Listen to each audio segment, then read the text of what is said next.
Um, just a couple of updates about where we are. So we're on October, where are we? The 25th. Just let you know the drop date is tomorrow. So if you're thinking about dropping any of your classes tomorrow, I think at 4 p.m. is the last time that you can do that. If you're thinking about this class, then please come see me because we can talk about it and sort of see where you stand. It's probably not as bad as you think. We still have a lot left in this class as far as your grade.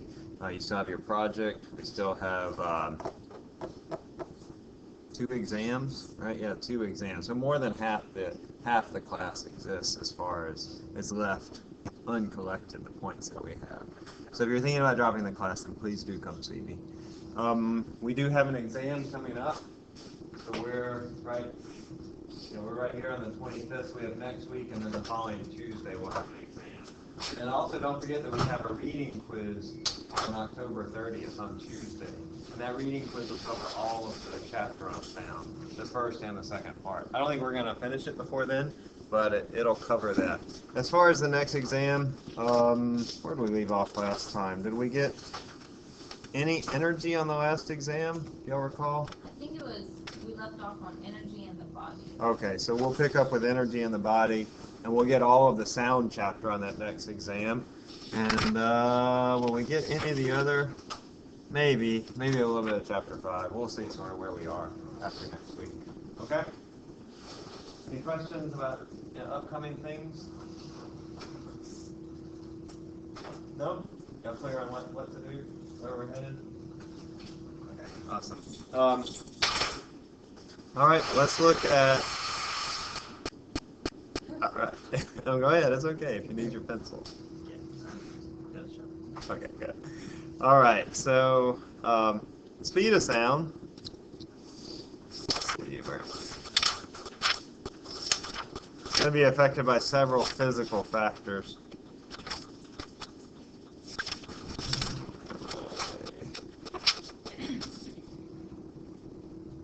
So sound will travel at different speeds depending upon the medium. Remember we said that the speed of sound is dependent only on the medium, even though we said before that the speed is equal to the wavelength times the frequency. That if I change the wavelength of the frequency, it doesn't change the speed of the wave. That the speed of the wave will always be the same. So if I increase the wavelength, it's going to be the frequency that will decrease. And we can see that with the waveform, right? That if I have a wave like this, and I increase its wavelength, then the frequency of that wave has decreased, that I've had fewer peaks within a set amount of time for this wave. This has a lesser frequency than this wave. I've increased the wavelength, so I've decreased the frequency. The way that you change the speed of a wave is to change the medium. And that's really the only way that you can change the speed of a wave. The speed depends on the elasticity of the medium. Remember we saw that video yesterday or on Tuesday from the Khan Academy, and it showed a little model of the molecules, and the molecules move back and forth, depending upon how readily those molecules move, or not how readily they move, but how quickly they move back to their equilibrium position will determine how fast sound travels through that medium. Right? Not how easily they move, but how readily they move back to their equilibrium position. You'll see what I mean by that in just a minute. A more elastic medium has a higher speed of sound.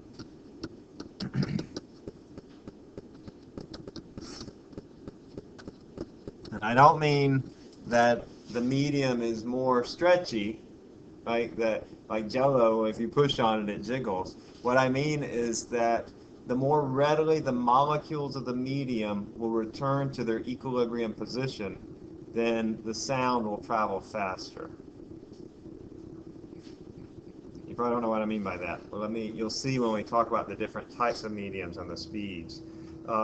So the elasticity of a medium describes how quickly it returns to its equilibrium position when displaced.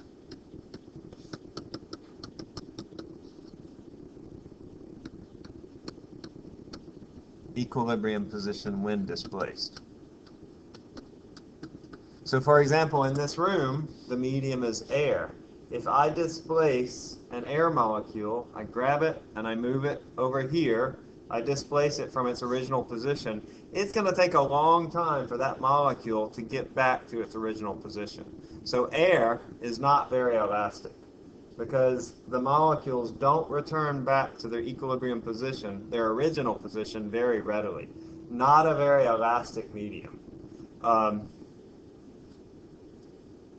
A spring with a high spring constant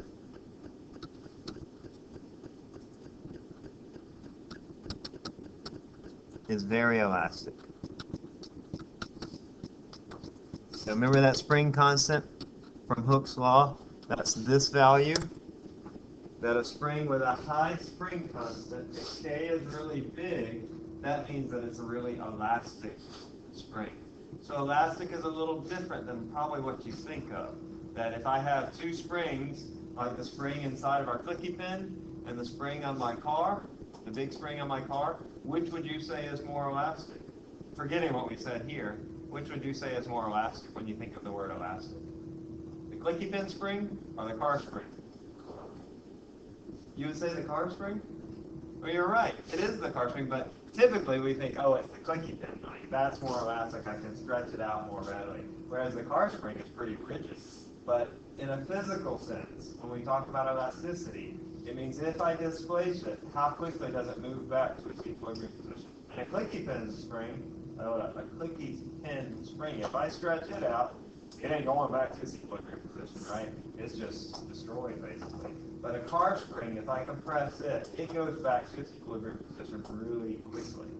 So it's a more elastic. It has a higher value for K. So try to reframe your mind into what elasticity means. It means that it has a higher K value. That if I displace it, there's a bigger force, and it moves back to the equilibrium position much more readily. That's what elasticity means. It doesn't mean typically how we use the word. All right, so which of these, solid, liquid, or gas, is a more elastic material?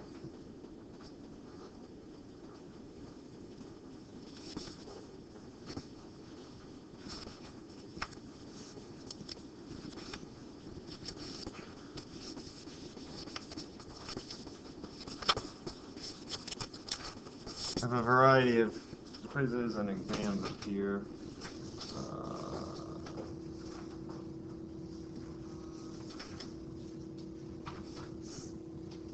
Dallas? I think that's all that I have. Oh, sorry, let me start this. All right, which is most elastic, solid, liquid, or gas? Go ahead and click in if you haven't yet.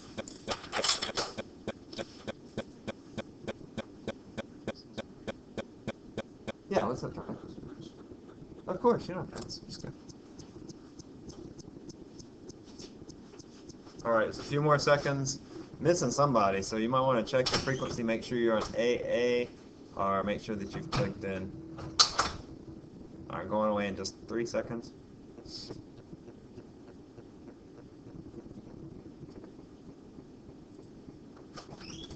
there. All right, so which is most elastic? The solid is most elastic. We don't typically think of solids as being elastic, but they have a higher elasticity than other materials, than either liquids or gases. Because if I move a molecule within a solid, it moves back to its equilibrium position really quickly. In fact, it's very difficult to move a molecule in a solid out of its equilibrium position. You can't move it very far because of the rigidity of the structure of solids. That's how we define solids. But a gas, it's very easy for me to move a molecule away from its equilibrium position. You see that? I just did it. I grabbed a molecule, and then I moved it over here. And I put it over here, and it's hardly ever going to get back to that original position. So it has a very low elasticity. Yeah. All right, so A is the right answer here. So the more solid something is the higher the elasticity. Yes. Yeah, the more solids, if you want to think of it that way, that's great. The more solid it is, the higher the elasticity. By definition, that it has a more rigid structure, and so if I am able to move a molecule, it moves back to that original position because the other molecules force it into that place. All right, so steel is one of the most elastic materials. And the speeds of sound then are faster. So just to give you some reference, the speed of sound in water is 1,500 meters per second. Let's put it in miles per hour. That's 3,400 miles per hour. And then the speed of air, or speed of sound in these other materials are 11,400 miles per hour.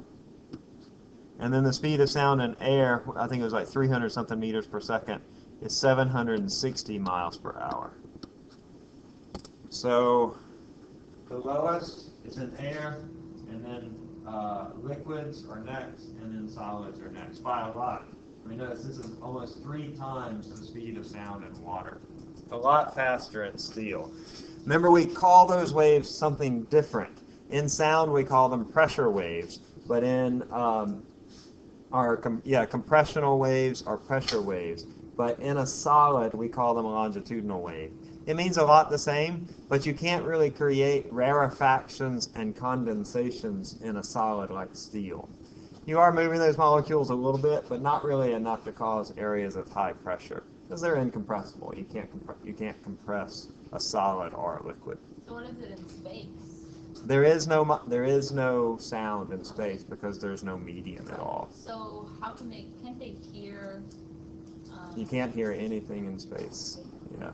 You can't hear anything in space because there's no medium. In fact, if we were to take all the air out of this room, well, we wouldn't hear anything anyway because we'd be dead. But if we could take it out, there would be no sound traveling in this room at all. All right. So. Right. You'd be dead. And sound wouldn't travel either. All right. So in a gas, you can change the medium to alter the speed of sound. And that video I showed you on Tuesday talked a little bit about this, how you can change the molecule or you can change other factors about the gas that will change the speed of sound in that gas.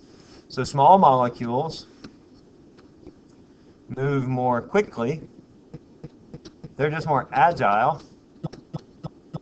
They have less inertia. They can move around more readily, a smaller molecule. So sound travels faster in gases with small molecules or small atoms.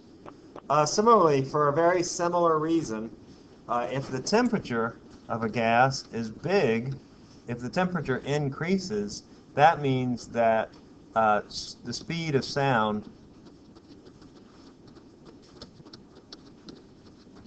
increases. So if I have a box of gas and I make it go, I heat it up, those molecules are going to move around more quickly. And when they move around more quickly, they transfer the energy of sound. They transfer the energy of that compressional wave more quickly. The speed of sound will increase. So 2 things. If I make my molecules smaller, the sound will travel more quickly. And then also if I heat up the gas, the sound will travel more quickly. Let's do these quicker questions.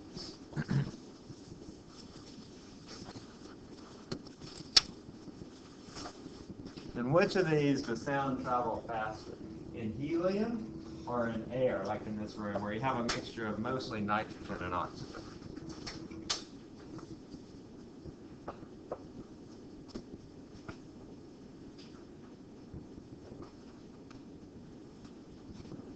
All right, let's stop at 32. 32.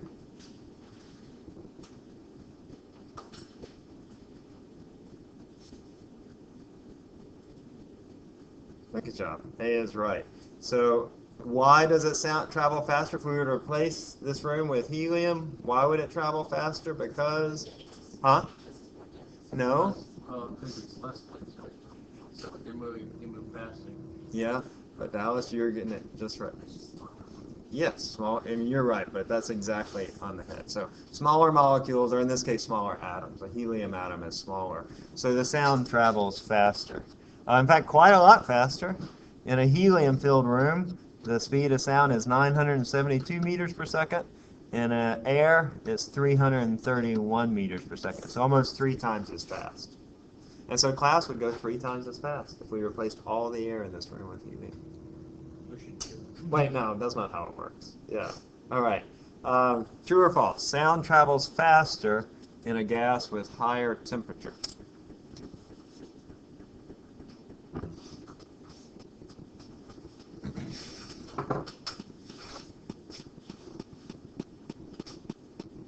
Yeah, sure.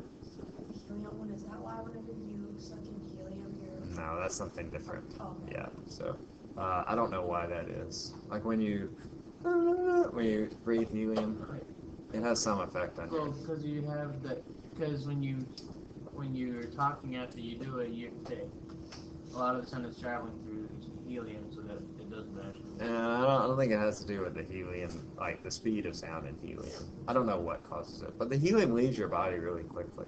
So I don't know. But sorry. All right. Just a few more seconds. It says you're changing the type of gas molecules in your vocal tract and increasing the speed of sound of your voice. Okay. All right. A here is right. Sound travels faster in a gas with a higher temperature. That's true. So if I increase the temperature of the gas, then the sound will travel faster. Let's see. I don't know if I've told you this. Do you know why you can never starve to death in the desert? Because of all the sand which is there. All right. In which does sound travel faster? In air, water, or wood?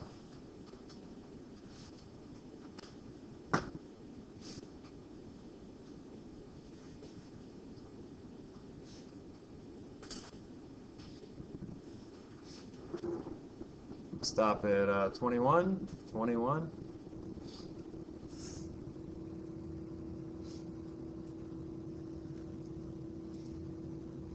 Okay, awesome. C is right. Sound travels faster in solids. And it travels faster in solids because solids have a higher elasticity. I was thinking it's console. No. It's weird to think of.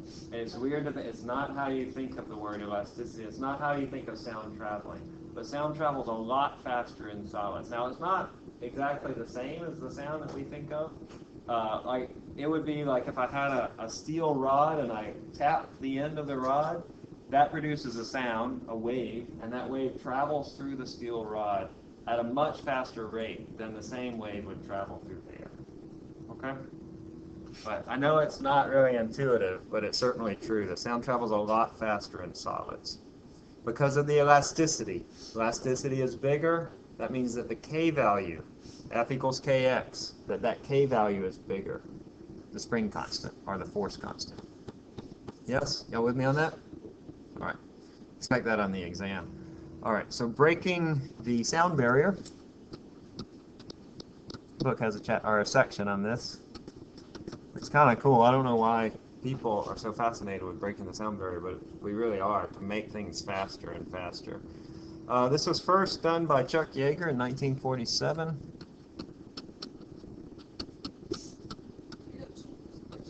Huh? No, I've never asked a question about the person. Later, this was done by a land vehicle in 1997. I'm going to show you the video. So Chuck Yeager was in a plane, but they actually had a jet-powered car in 1997 that did it. Believe it. I know. I'm going to show Air you. shows are so loud. Uh-huh. And the sonic boom that you have when you break the sound barrier, you've probably heard this before, that if you have a jet that flies overhead and it exceeds the speed of sound, you hear this loud boom, and you can feel the vibrations in the walls. You can feel it sometimes if you're close, like even in your body. They are very, very loud. And the sonic boom is very similar to the wake of a boat. What about when they drop a bomb? Is that the same thing? No, that's an explosion. So the boat travels at a speed that is faster than the velocity of the water. So this is a sonic boom, but at very low speeds. The wake of a boat, you have a certain speed of a wave in the water. Every body of water has a certain wave speed. It's a medium. It has a certain wave speed. And it's complicated, right? It's affected by currents and depths and temperatures and salinity and all sorts of things. But you have a characteristic speed of sound or speed of a wave within water. The speed of the mechanical wave, the waves moving up and down. But if you create waves that are faster than that, then what happens is that the boat travels at a speed faster than the velocity, faster than the velocity of the water waves. You exceed that speed of the waves, the wave speeds. And the waves basically can't, I'm going to sort of put this in quotes, but they can't get out of the way.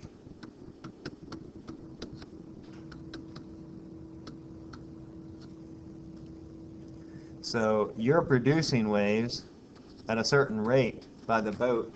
Right? The boat is going at a certain speed and it creates these waves as it moves along.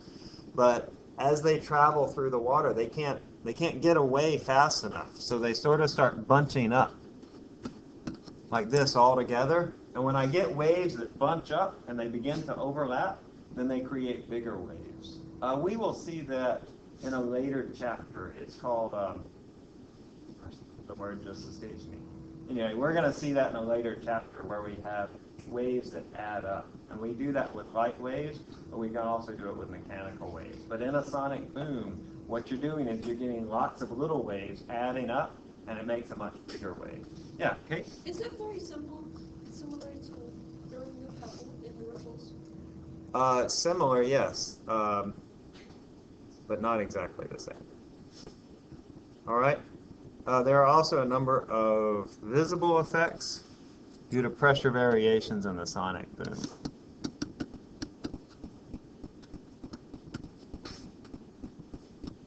What's the last one on the... Oh, produce the wake seen on the shore. So it's like your boat is over here, and then this is your shore over here. The boat creates these waves at a certain rate, but because the boat creates them faster than the waves can get out of the way, they begin to bunch up, and that's what creates the wake. So when you travel faster, you create these waves at a quicker pace, and so they get more and more that bunches up. That's why that no wake zones. That's why you have no wake zones, because the wake can be pretty big. If you go really fast, you can create really big waves that can disturb the shoreline or disturb people that are swimming or people that are paddling around. Let's see, I have a video I want to show you.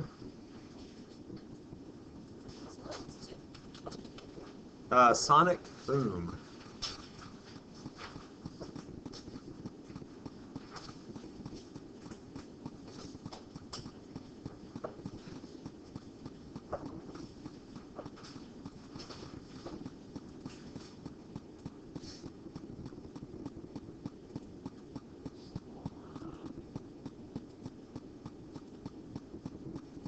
So understand what a sonic boom is.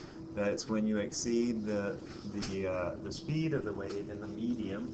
But it can occur in a plane that's exceeding the speed of sound in air, but it can also occur in other mediums, like in a lake, for example. And so you have those waves that begin to catch up with one another so they can't get out of the way, basically, because you're producing waves at a rate faster than the waves can travel ahead of them. And that's what produces this sonic boom, this sound wave, or which is very similar to the wake that you have from a boat.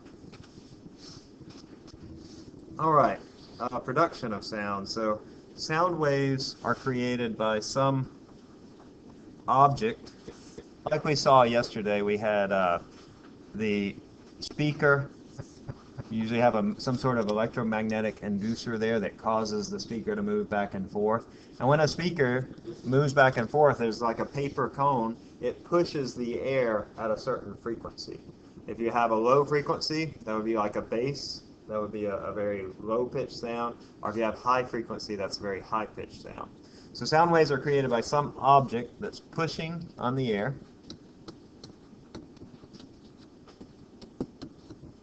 So for example, speaker, a spring, tuning fork,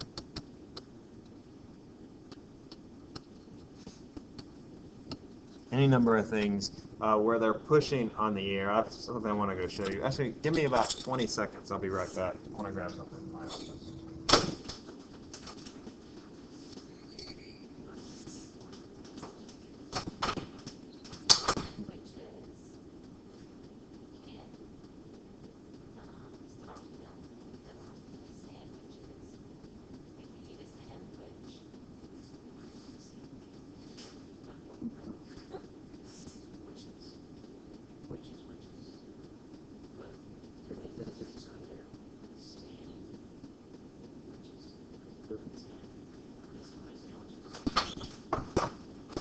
Alright, so this is a tuning fork.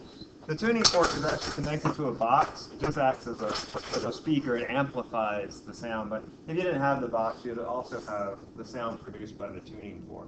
The tuning fork vibrates. When you strike it, it vibrates, and it will cause the air that's around the forks of the tuning fork to move back and forth. And then the box, like I said, is to help produce sound. We'll talk about resonance and how that comes about a little bit later. This is a tuning fork, and it just causes pressure variations in the medium around it. Pretty simple. Huh? What's the point of that? This is just for demonstration, but tuning forks are used for a variety of reasons. A really good piano tuner, they have electronic ways to do this now, but piano tuners use tuning forks to produce a sound that has a particular frequency, a single frequency. That's only one frequency typically, and you can use that to tune your piano or to tune a guitar or whatever, tune a musical instrument. Some people, physical therapists and others, will use tuning forks to look for problems in your body. So they'll take a tuning fork, and if you have some injury in your knee or whatever, they'll put it next to your knee, and it will cause vibrations in your body that will cause you to tell if there's an injury there. So Yeah. will the sound change depending on where you are? Nope. Like Nope. will it be in a super humid? Oh, not much, no. All right, so a simple wave has a single frequency.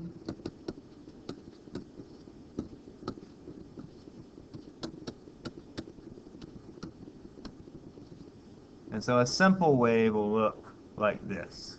It has a single wavelength, it has a single frequency. On the other hand, a complex wave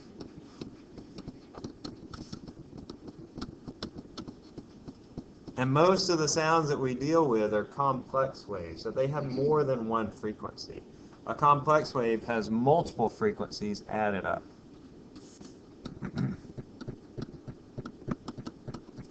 There's a figure on page 113 in your book, but I think it looks a lot like this, where I have multiple waves that are added up. So you see it's periodic, it repeats, but it's not a simple wave like this.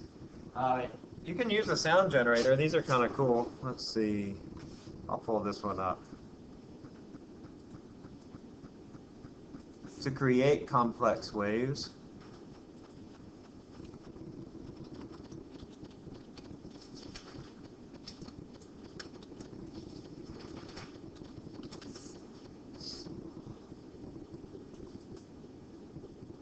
this is a tone generator.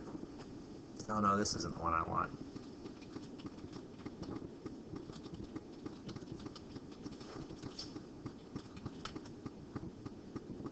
Yeah, there we go. This one. All right, so I can create a simple wave. I'll turn the volume down.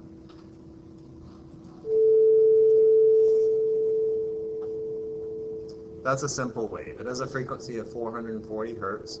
Notice if I move it down, it has a lower frequency. We'll see a little bit later when we get into the human part of this chapter that you have a certain range of frequencies that you can hear. It starts at about 20 hertz and goes up to about 20,000 hertz. That's 70.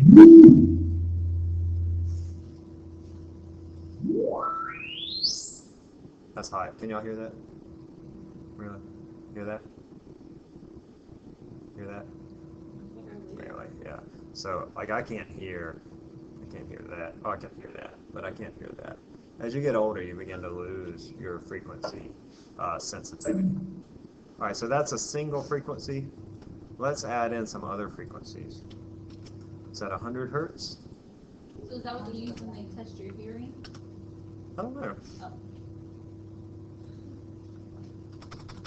That was 101 hertz. I'm going to add in 102 hertz. What about 101?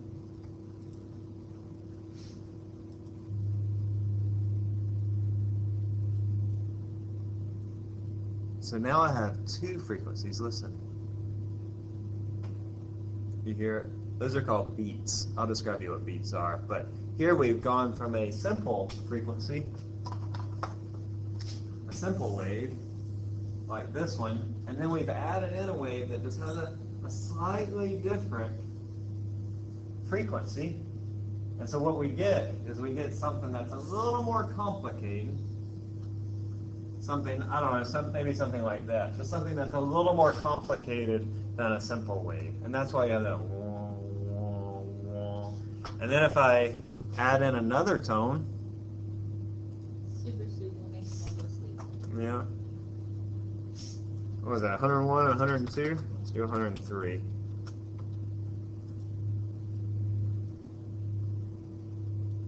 And then I can add in another tone. Let's make it a little faster. Is this how they put up the music when they do, Yes. yeah, How they tune pianos. yeah. Like when they put music into movies or something like that? Oh no, I'm not sure what that is. This is something completely different. These are just four simple tones. So I have 101 hertz, 102, 103, and then I added in 114 just for a little variety. And so what you're getting is something that's not like this, but something that's a little more complicated. It repeats. Like this is a periodic wave for sure, but it's not a simple wave like we've been dealing with. Now, beats. If you've ever played guitar, you know how to tune a guitar. When you tune a guitar, what you do is you tune the top string. You get it right, like you have some tuner, or maybe you're just really good by ear, you can tune it so that it's exactly right. The E, I play bass, so the top string is the E. I don't know, what's the top string? It's still an E on the guitar. Is it still a E on a guitar? So you tune the top string so that it's correct, and then you compare the top string to the E note on the second string. Or rather, I'm sorry, you compare the A note on the top string to the A note of the second string. You compare the two strings. And when you have two frequencies that are exactly the same, let's make this 100 hertz. I make this one 100 hertz. You don't hear anything, right? They're exactly the same. And that's what you're getting at. When you tune a guitar, is you're comparing two sounds, and you want one as your standard, you want the other one to be exactly the same frequency. So when you play them, you want to hear this. But if I have just even a small frequency difference, just 1 hertz, that's a tiny little difference, right? We can hear from 20 to 20,000 hertz.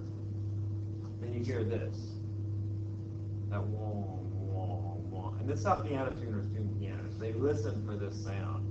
And they change the tension in the string until that sound goes away. These are called beats.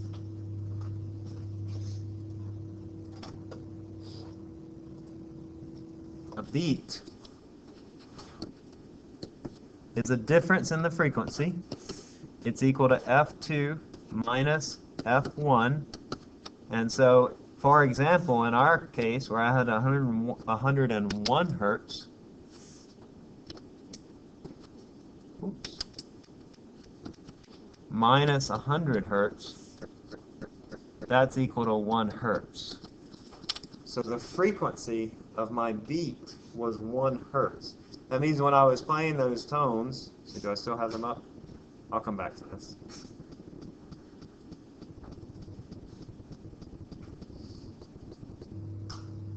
The frequency of the beats, the frequency of the wah, wah, wah, is 1 per second. 1, 2, 3, 4, 5. Because there's a difference in frequency of just 1 hertz, that means that the frequency of my beat, that's that wah wah sound, is 1 hertz, 101 minus 100. This is not in your book, but it's still an important part, so you might see it on the test. You might want to put a little star next to it if you use the book a lot. But this is not in the book. They don't talk about beats in the book, but you could see it on the test. But everything else that we're doing is in the book. Okay? Now clear on what beats are? Ever witnessed beats? If you play a musical instrument, you have. That's how we tune musical instruments. If you play a wind instrument, you usually just use, you know, a tuner. But if you play a stringed instrument, you almost always use beats to tune that instrument. Or just use an electric tuner? No, use an electric tuner to tune the top string. And then you should, it's a good practice to use your ear to tune the other strings.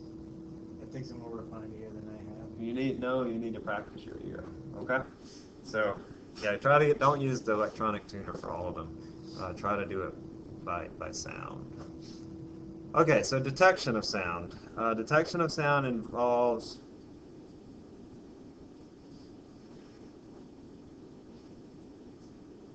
goodness, I forget what this first sentence was supposed to be. I don't have it in my notes. Well, we're just going to cross it out. It obviously wasn't that important. Huh? Whatever sounds good. Okay, so a device measures the frequency. That first sentence obviously is not important. The frequency and amplitude of the pressure variations in a medium.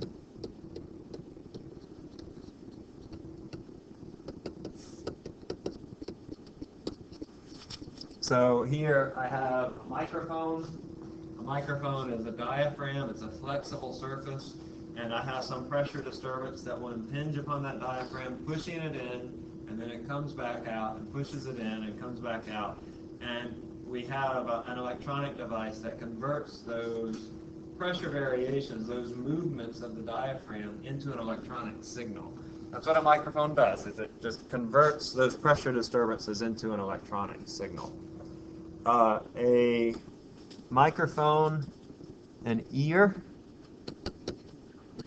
the mic and the ear are two ways to detect sound. They work very similarly.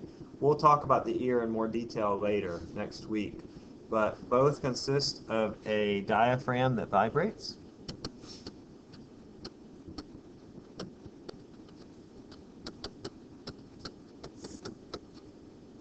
When sound strikes it, or when sound impinges upon the diaphragm. In the ear, the diaphragm is, of course, the eardrum, right? But it's, you know, a little round thing. It's not that big. It's tiny. It's like a centimeter across. But when sound impinges upon it, that thing moves, and then that is converted into an electronic signal. We'll talk about how that happens. Microphone and a speaker are very similar.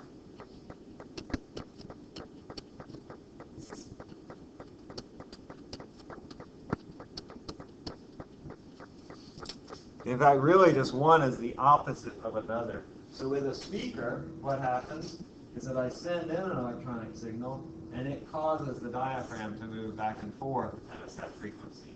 Whereas with a microphone, the diaphragm moves, and then that's converted to an electronic signal. So a microphone and a speaker are very, very similar. In fact, if you have a little desktop microphone, like this one, you might have tried to use it as a speaker before. If you ever try setting it up on your computer, you can try to hear sound out of that speaker. You can try it if you want. Just plug it into the sound instead of the microphone port, and you'll get a little tinny sound. It's not a very good speaker, but you will hear a little sound. Sarah? Huh? Not a very good speaker, right? Speakers are designed to be speakers, and they have bigger diaphragms that produce a wider range of frequencies. And microphones, they're just not designed to make large amplitude sound waves. So yeah, it doesn't sound very good. But you can certainly hear a sound come out of your microphone. If you do that, make sure that you turn the volume down really low. It could blow out the diaphragm in your speaker, in your microphone. All right. So we're moving into the second part of this chapter. Just to remind you, the quiz that we're having on Tuesday will cover the entire chapter. I've been thinking about something. It's not going to affect you guys, but it might affect next semester. I've been thinking about getting rid of the exams and instead just having quizzes. And the quizzes would not be pre-quizzes. Like now, I'll give you a quiz on material we haven't covered yet in class to prompt you to read the book. And they just cover sort of big ideas. But the quizzes in these cases would be like mini exams, 10 to 12 questions, similar format, except they would be like our exams. And then we would have, say, 12 exams during the semester, and I would drop, say, the top 4, the lowest 4 of those. Maybe I'll think about that. If you like the idea, it does not going to affect you, but it could affect next semester. If you like the idea, put in A. If you don't like it, put in B. I'm not going to show your answers, but I am curious to know what you think. A, if you like it, B, if you don't like it. Or I guess C, if you don't really care. That's fine. Can I tell you my opinion? I just tell you. Sure. I think it's a good idea because exams for some people can be super scary. Mm-hmm. You know, having a lot of questions Yeah. at one time. And it's like this huge thing. Mm-hmm. I agree. All right. That seems to be most of your opinions. So, all right, we'll stop. I'm not going to show your answers. I've never done that in a class before, but I've been thinking about it for my next semester class. What's to prompt somebody to read the book? Huh? But then what's to prompt somebody? Yeah, you sort of lose that, don't you? Yeah. But reading the book is still good practice because I take most of the exam questions from the book. But the notes, I follow along the book too. I just think that we sort of waste, I don't say it's wasted time, but we have an hour and 20 minutes for the exam, but most of you finish the exam in 30 minutes. And so we're losing about 50 minutes of class time when we take those 4 exams. You could always just try to teach a little bit after the exam. No, I don't see anything like that because you have to wait around and it's not very good. All right, so frequency spectrum, we talked about this. Humans can detect sound in the sonic region of the spectrum.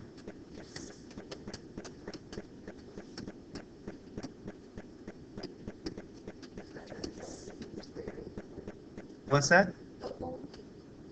Can only detect sound, yes, in the sonic region of the spectrum. This is 20 to 20,000 hertz.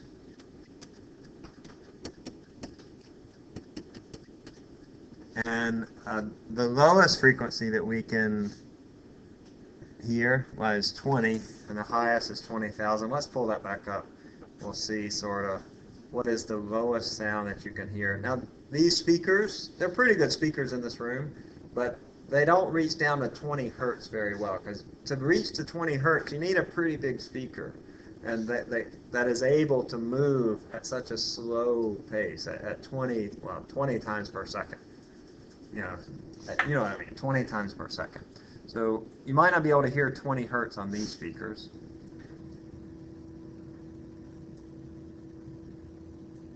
Can you hear that?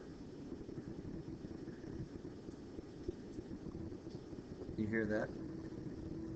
You might not be able to hear it, but you might be able to feel it. It might be less of a hearing and a feeling. You can hear it, Sarah? Yeah, vaguely. You can sense that it's there.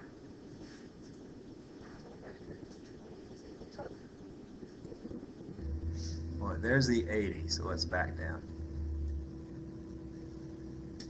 There's too many other noises going on. Anybody? Sarah? You can hear it a little bit? Everybody can hear that.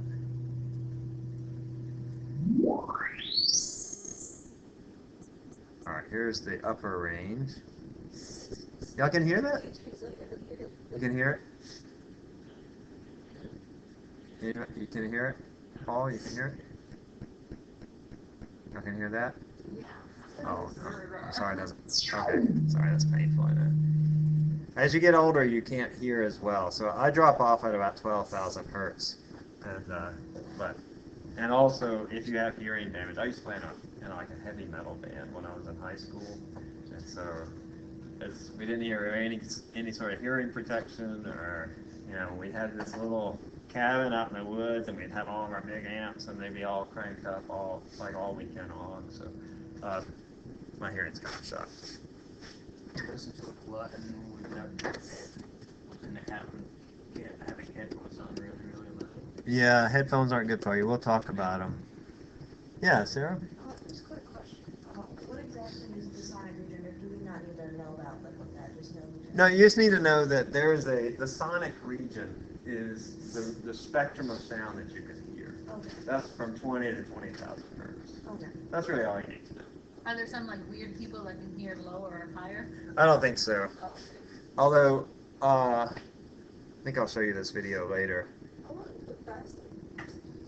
Yeah, I think that it's hard to get past see this. like, not necessarily extra light, but to have more cones and rods in their eyes that allow them to distinguish more frequencies of light. You can see different shades in most people. There's some remarkable people out there. There are some remarkable people. I'll show you a video in a minute. Infrasonic is below the audible level, and then ultrasonic, that's like, what dogs hear, like a dog whistle, is above the audible level. Got a dog whistle once, and I was disappointed that I could hear it. Alright, that's the same frequency generator, but if you want to play around with it and show your friends, by all means do so. Dogs and cats can hear ultrasonic.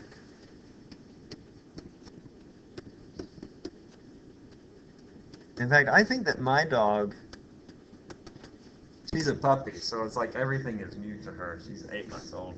But when she hears sounds of different pitches, then she sort of like cocks her head like, that's a new sound that I haven't heard before. So like we like to make a little high-pitched sound like this, goes, ah, ah, and she just sort of, what's that sound?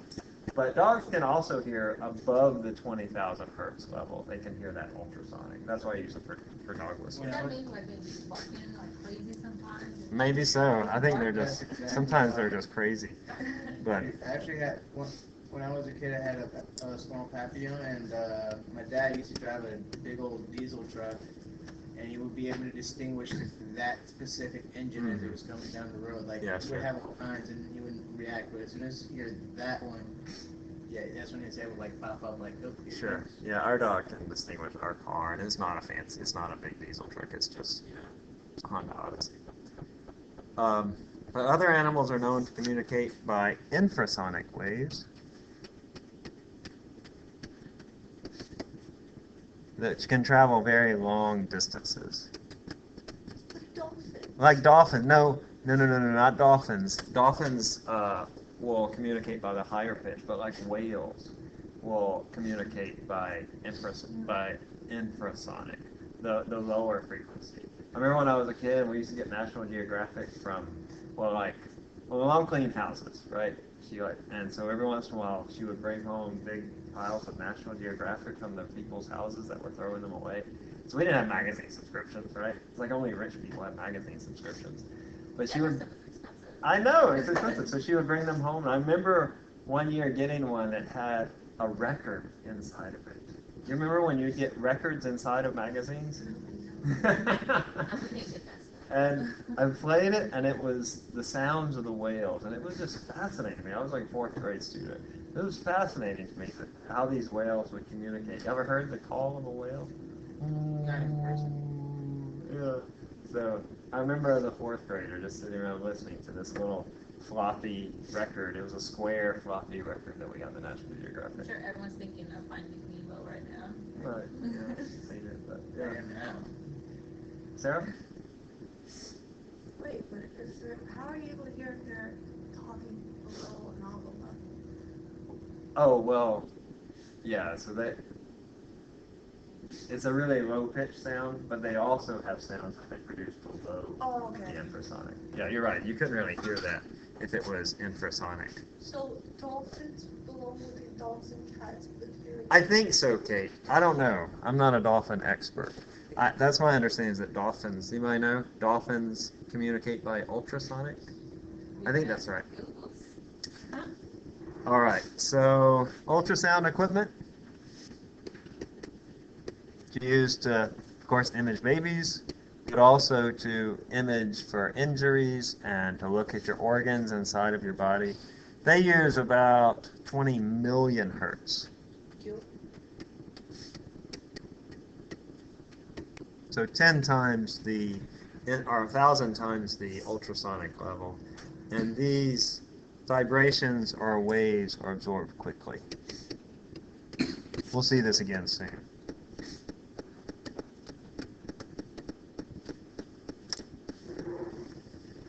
All right, let's try some of these, going back to what we've seen already. We'll try the one on the upper left first. Also, can I just mention, since you're talking about ultrasounds, they just came out with a new study in the last year that's, doing an early ultrasound before your first trimester, they no longer let you hear the heartbeat because the waves that it emits can cause damage. Yeah.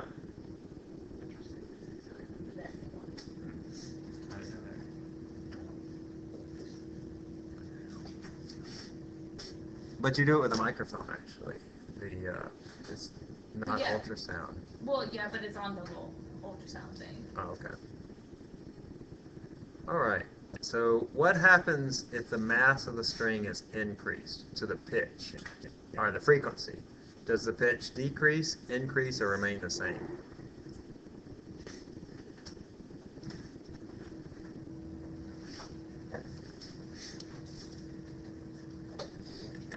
All right, let's stop at 105. 105.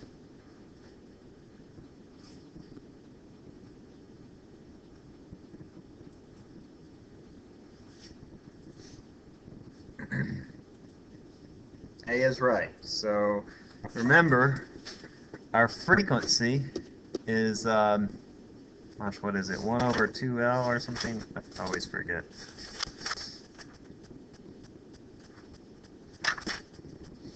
Yeah, 1 over 2L square root of T over mu. And this mu describes the mass density. And if I increase the mass density, that means also I'm increasing the mass of the string. If I make this bigger, then this gets lower. Or think of your guitar or your piano, that the really big strings are the ones that are lower pitched. You can do it with a rubber band too. You can make a little guitar out of rubber bands, and if you have the really big wide rubber bands, those make a low pitched sound. But if you have the really skinny rubber bands, those make a high pitched sound. You've probably done that before. You ever made a rubber band guitar? Yeah, so you need the big wide ones to make a low pitched sound, and the little skinny ones to make a high pitched sound. You can also change the tension in the rubber bands to affect the frequency. Let's try the one here on the right. Speed of a wave depends on which of these? The frequency, the wavelength, or the medium? Or some combination of those.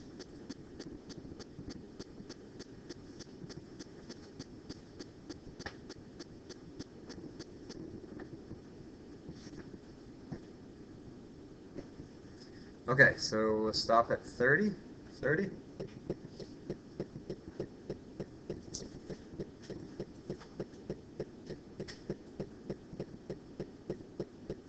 C is right.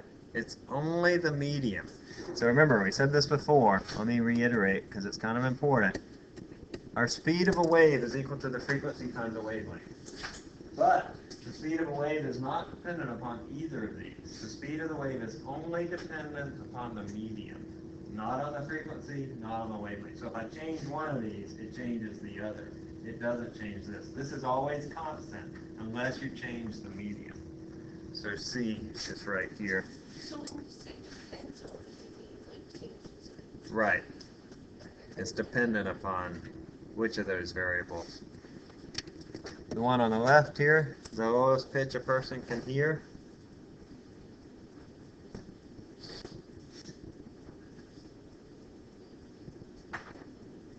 Awesome.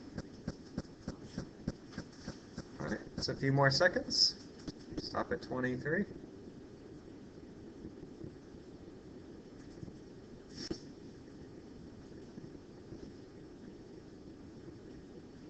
All right, B is right. Yeah, the E is the highest pitch. So 20 is the lowest, pitch or frequency. This is the highest pitch. Just know those values. 20 to 20,000 hertz is our sonic region for human beings. Hey, do you know why gingerbread men never go to the beach? That's not even funny. That's just comedy. Do you know why gingerbread men never go to the beach? They have crummy legs. All right, let's do the one on the right, this last one. True or false? Microphones and speakers work by the same mechanism.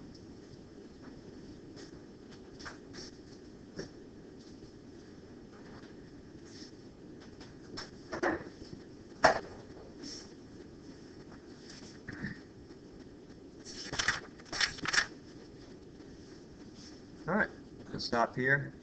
A few seconds. 28.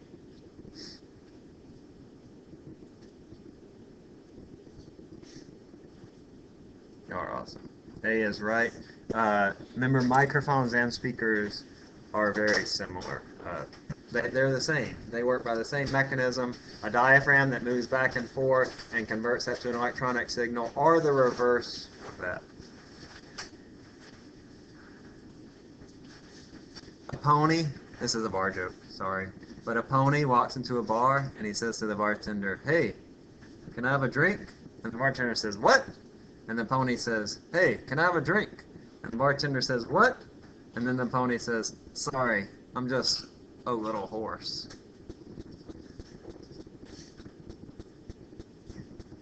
That was a joke. That was funny. That was funny. All right. Anatomy and physiology. So this is the body part of this. Speech is caused by the movement of air.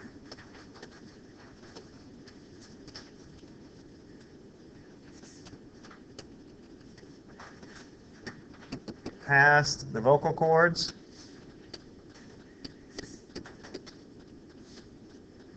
Actually, I think some people spell it with an H and some people spell it without an H. Either one's okay. This air is forced past the vocal cords.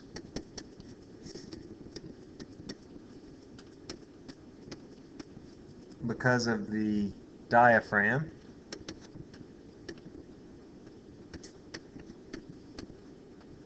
Remember the diaphragm. We talked about the diaphragm. It's that muscle that sits underneath your lungs, and it can make your chest cavity big or make them small. And your lungs are just bags that sit inside of your chest. If you make your chest cavity big, that means the volume goes up, so pressure goes down, Boyle's law. That means that air is going to rush into your lungs and fill up that low pressure space. And then if you make your chest cavity small, volume goes down, pressure goes up. That high pressure gas is going to escape. And when that high pressure gas escapes, it goes through your vocal cords inside of your voice box, inside of your neck. Okay? So the diaphragm, that's what that means. That it's not like the diaphragm on a speaker. It's not the thing that actually causes the air to go back and forth. Those are two different things. The diaphragm here is a muscle, not like the diaphragm on a speaker. But the diaphragm can enlarge or shorten the chest cavity.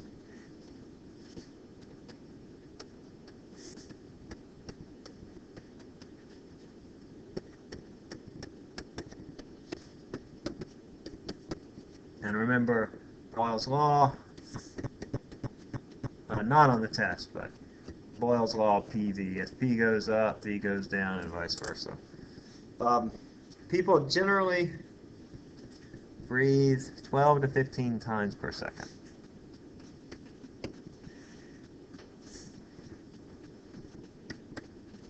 (12 to 15 times per second), just when they're in normal activity. But when they're, exerting themselves, they'll breathe at a much faster rate. There was a study that came out today. I forget, it was in one of the medical journals. I read it, it was on the Science Daily News. And they said that people that exert themselves, that increase this amount of breathing, that there are unlimited health benefits. They said that the more that you exert yourself, the more health benefit you gain. That's what these researchers found, that there is no plateau where, if you exert yourself this much, this much exercise, then you begin to lose the health benefits. They say that there is no end to the health benefits that you gather. All right, so air moves from the lungs. Is looking at sort of the process of producing sound through the trachea. You'll need to be able to identify these things on a figure. I show you a figure, I think, on the next page. Oh, no, I don't. But there's one in your book. And if you look at, well, we'll see one in just a bit. From the lungs through the trachea, and then the trachea is also called the windpipe. And then to the larynx, which has the vocal cords. And this is the Adam's apple.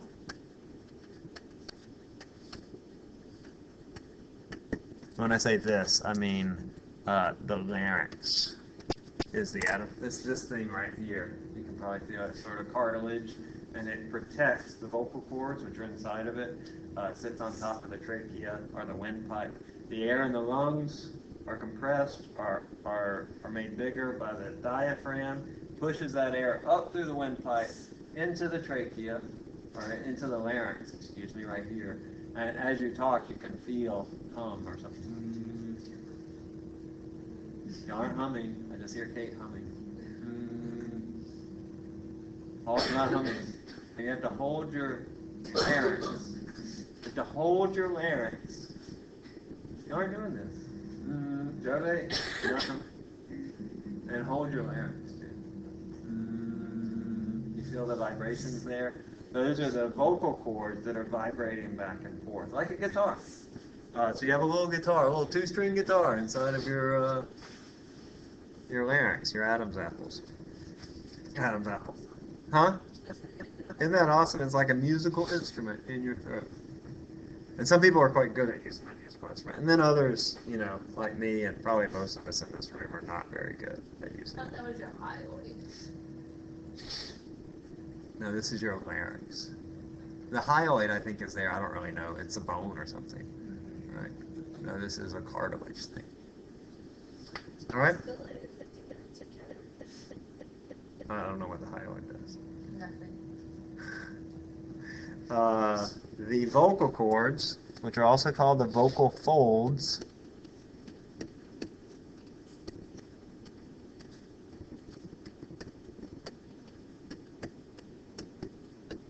are inside the larynx.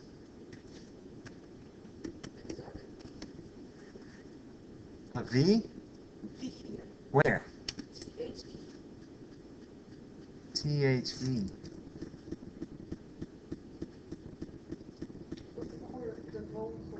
Oh, right here? That's AKA. Sorry, I was trying to write it small. Also known as, that's what AKA means. As the vocal fold, and it's sort of all swallowed together. Which protects and moves them with cartilage, which protects and with cartilage and muscles.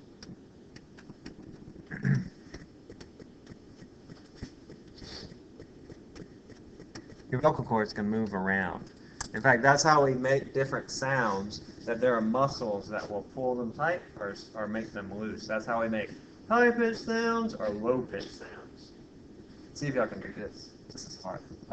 Practice. Can you say the words low and high, but with high and low pitches? Low, high, low, high, low, high. Can you do that?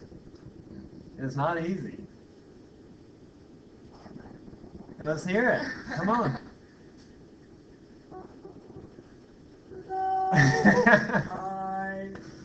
Oh, you have a nice voice. All right. Very good. Do you sing? Yeah. All right. The cords are actually muscles.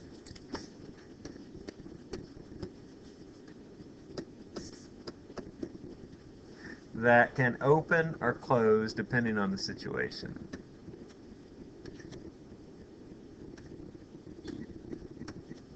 The space between the cords is called the glottis.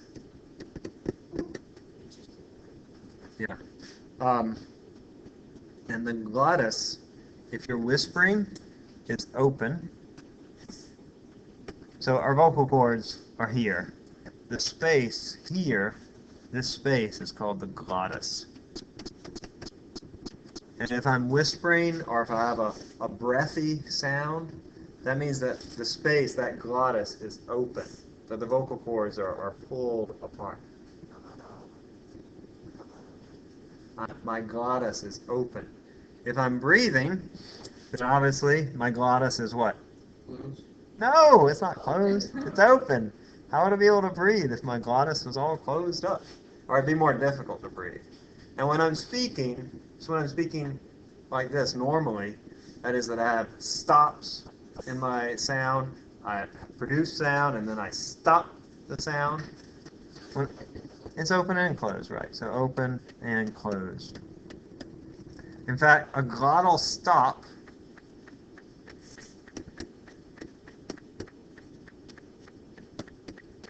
is when you close the glottis, and it produces a particular sound, a stopping sound. Tuck, tuck, tuck. That's a glottal stop. That means that I'm speaking, and then I close those vocal cords. I close the glottis, close it off really quickly. That produces a glottal stop. If you're a singer, you know what the glottal stop is. See, I'm going to go ahead and stop this.